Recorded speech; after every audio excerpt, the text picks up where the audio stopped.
Hello guys, good morning అందరికీ. Happy Bhogi. పొద్దున్నే భోగి మంటలు వేసుకొని భోగి అయితే కంప్లీట్ చేసుకున్నాం. సో మేమేంటంటే భోగి హైదరాబాద్లో సెలబ్రేట్ చేసుకున్నాం, కానీ సంక్రాంతి కనుమ మాత్రం ఊర్లో సెలబ్రేట్ చేసుకోబోతున్నాం. ఈరోజే జర్నీ. ఈరోజు ఫస్ట్ డే అయితే ఇక్కడ అయిపోయింది.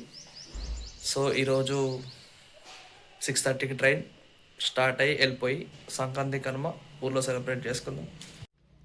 సో మా అమ్మ అయితే భోగి కదా అని ముగ్గులతో నింపేసింది మా వాకిలి.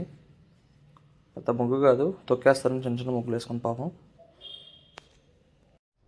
కానీ ఊర్లో ఇలా కాదు, కొంచెం ప్లేస్ ఎక్కువ ఉంటుంది కాబట్టి చాలా బాగా వేస్తుంది అనమాట. ఊర్లోనే కాదు, ఇక్కడ కూడా మనకి బిల్డింగ్ ఒకరు ఎవరికి వాళ్ళు ఇలా భోగి మంటలు వేసుకుంటూ వీధంతా చాలా అందంగా కనిపిస్తుంది పొద్దున్నే. అలా అనకూడదేమో కానీ నాకు ఈ ఒక్కోసారి సడన్గా చూడంగానే మణికర్ణిక ఘాట్ అయితే గుర్తుకొచ్చింది.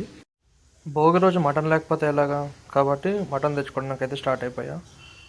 మటన్ తెచ్చేసాక ఫ్రెష్ అయిపోవడమే. సో గైస్, ఇది వచ్చేసి మన భోగి అవుట్ఫిట్. సో ఇప్పుడు దీని తర్వాత అయితే మనం ఒక దగ్గరికి స్టార్ట్ అయిపోతున్నాం. అది ఎక్కడికి అంటే మా ఈ బుడ్డ బామ్మతి గడికి వాడి పండగ డ్రెస్ అయితే ఇవ్వడానికి.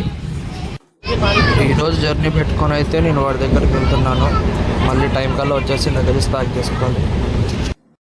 వాడికంటే డ్రెస్ మనం ఏం కొనుక్కున్నామంటే ఇదిగో ఈ చెప్పులు. వెనక్కి వెళ్ళు, అక్కడి నుంచో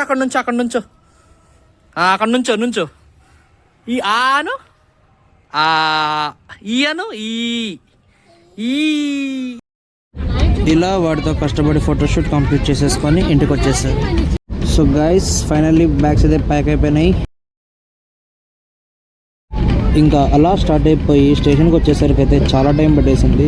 ఎవడ్రా అన్నాడు, పండగకి అందరు ఊర్లోకి వెళ్ళిపోతున్నారు. చాలామంది ఇక్కడే ఉన్నారు. సో అలా ఒక లాంగ్ ట్రాఫిక్ తర్వాత స్టేషన్కి అయితే వచ్చేసాము. కాకపోతే మేము వచ్చేసాక ట్రైన్ అయితే 20 minutes లేట్ అయిపోయింది.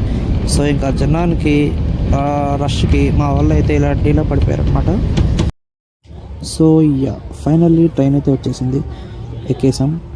అండ్ పొద్దున మనం తెచ్చిన మటన్తో మా అమ్మ బిర్యానీ చేసింది, దాన్ని తినేసి పడుకున్నాం. ఇదండి మా భోగి. రేపు మా ఊర్లో సంక్రాంతి పండుగతో కలుసుకుందాం. Good night.